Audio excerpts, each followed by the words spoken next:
Hello, this is Mr. Molo for lesson 6-3, exponential functions. So it's going to be one of those lessons where it might look hard, but the homework makes it a lot easier because you're not graphing anything on the homework. You're just picking the graphs. So I'm going to go through the homework and kind of at the end of the video and kind of show you what you need to do. But if you're kind of watching the video saying, I don't get this, just wait until we get to the homework and then hopefully it'll make it a little bit easier once you see that. So these first couple problems, they want us to just fill in the table. So if I'm filling in, here's my x's they want me to put in, 0, 1, 2, 3, 4, 5.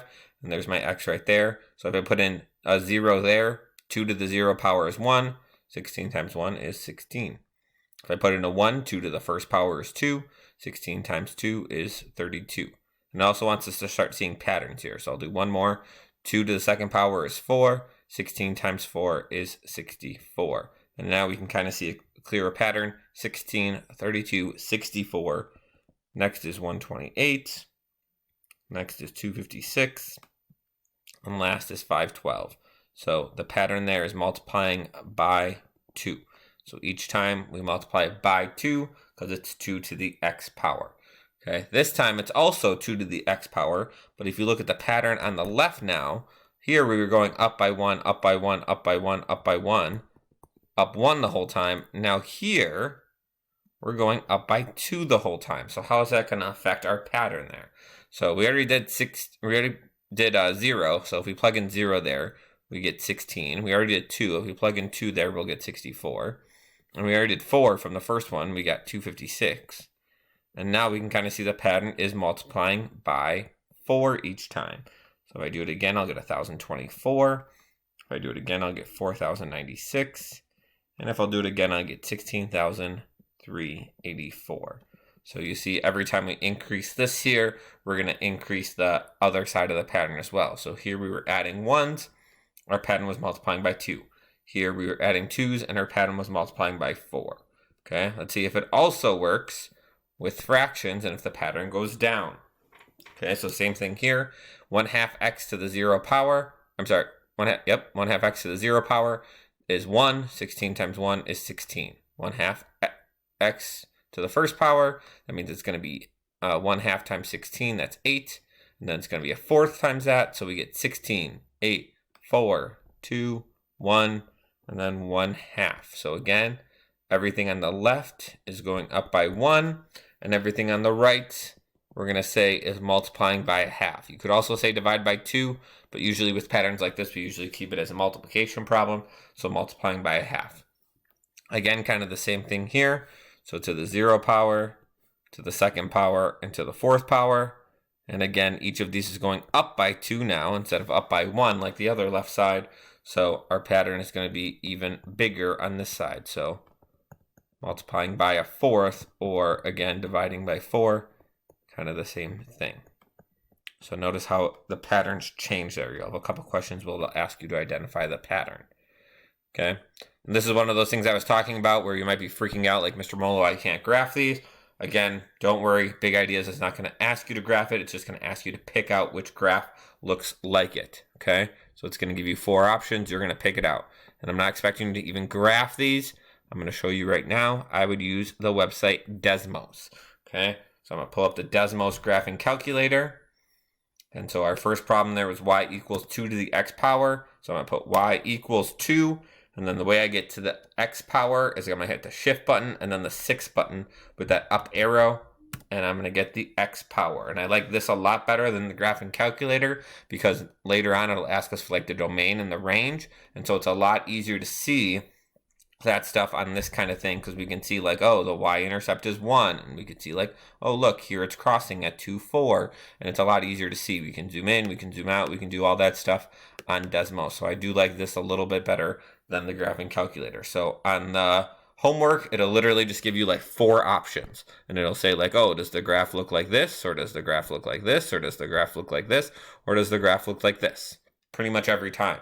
And you're going to look at the graph and be like, well, it's going starting low on the left and going high to the right. So starting low to the left and high to the right is that graph right there. So then you pick like, oh, option B.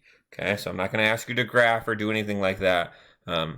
Everything's going to be done with the calculator or it's going to be multiple choice there. Okay, let's look at the second one. So 2 times 3. And again, to the x power. Okay, so kind of the same thing. So starting out low to the left, getting higher to the right, and we'll see that kind of raised our y-intercept a little bit. So now we're at 0, 2. Otherwise, the graph pretty much does have the same look to it. And it has the same look to it because nothing changed there. It's 2 times 3 to the x power. You'll see the ones on the bottom will look a little different. So let's look at one like d. Okay, so now it's 1/2 to the x power.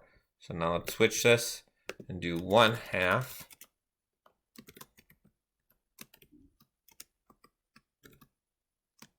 raised to the x power. Now you see on the left side it starts off big and then getting smaller as we go to the right.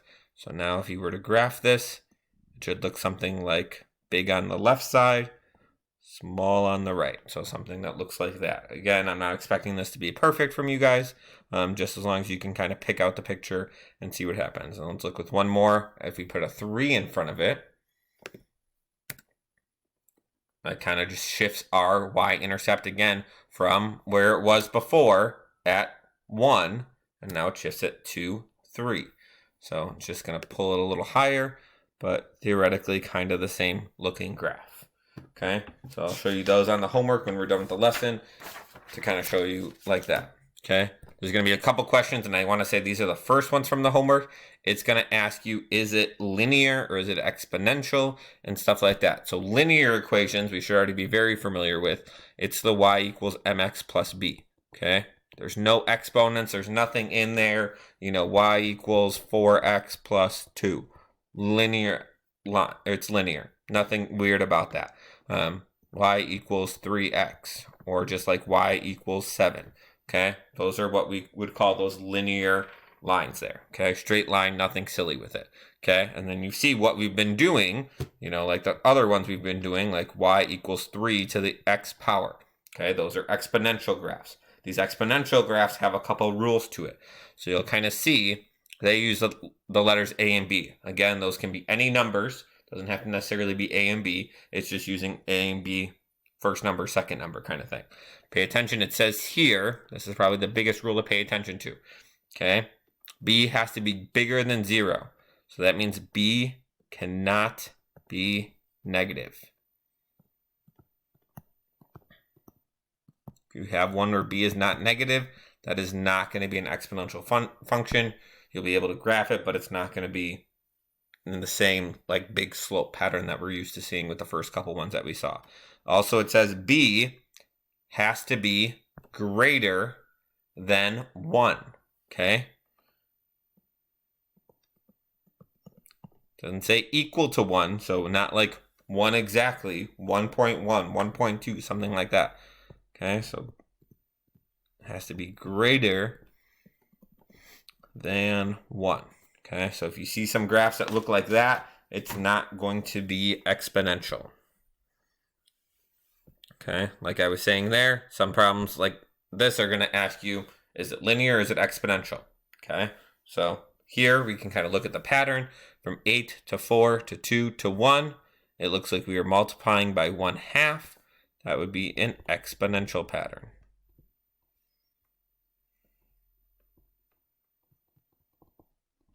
Number 2, from 3 to 7 to 11 to 15. Looks like we're adding 4. Remember when we add, that would be a linear pattern.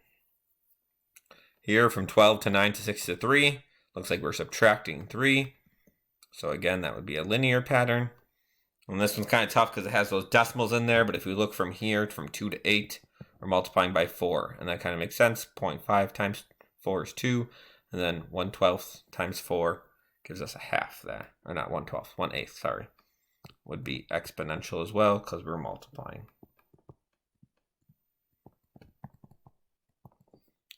Okay. Next problem just want us to do some math. So let's solve these. So y equals 3 to x power and x is 5. So 3 to the 5th power. So 3 times 3 is 9. Times 3 again is 27. Times 3 again is 81. Times 3 again is 243. Okay, 1/4 to the 3rd power. So that means 1/4 times 1/4 times 1/4. So basically 1 times 1 times 1 is 1. 4 times 4 times 4 is 64. Okay, this one's too big for me to do in my head, so I'm going to go get a calculator here. So x is 4, so 3 times 4 to the 4th power. So first I'm going to do 4 to the 4th power is 256 times 3 is 768. So 768.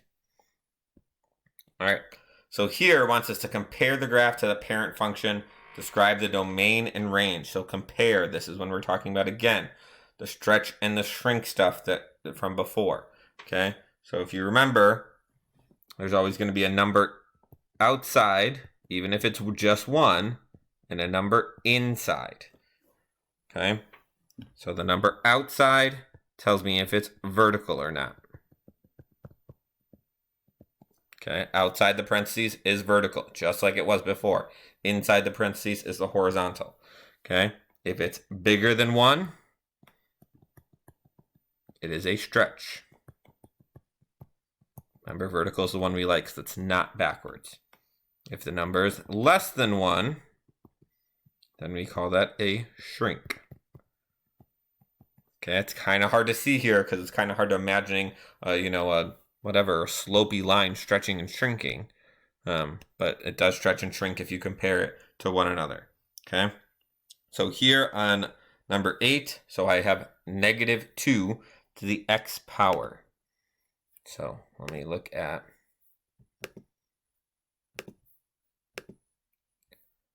-2 raised to the x power. It looks like I have a slopey line there.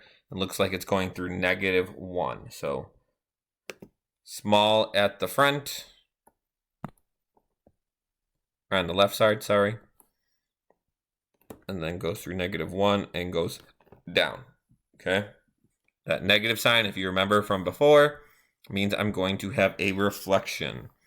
It looks like it's reflecting in the x-axis from this side to the other side. So reflection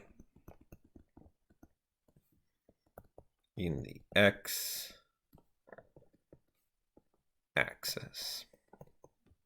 Okay. Then it asks us to find the domain and the range. Okay, domain, again, for all of these, all real numbers. So it's going to spell out darn.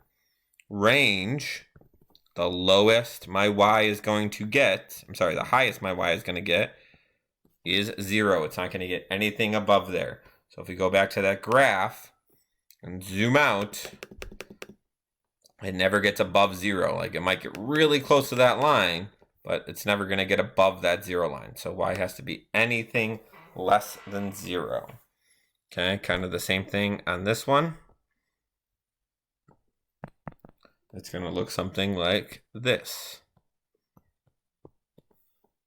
Should probably put my ends on there. Okay, again, now that 2 on the outside means it's going to have a vertical stretch of 2. Domain, again, all real numbers. And then we got the range has to be y is greater than 0. If we were to plug that into our graphing calculator, we would see that the lowest it gets is 0, and then it goes everything above that.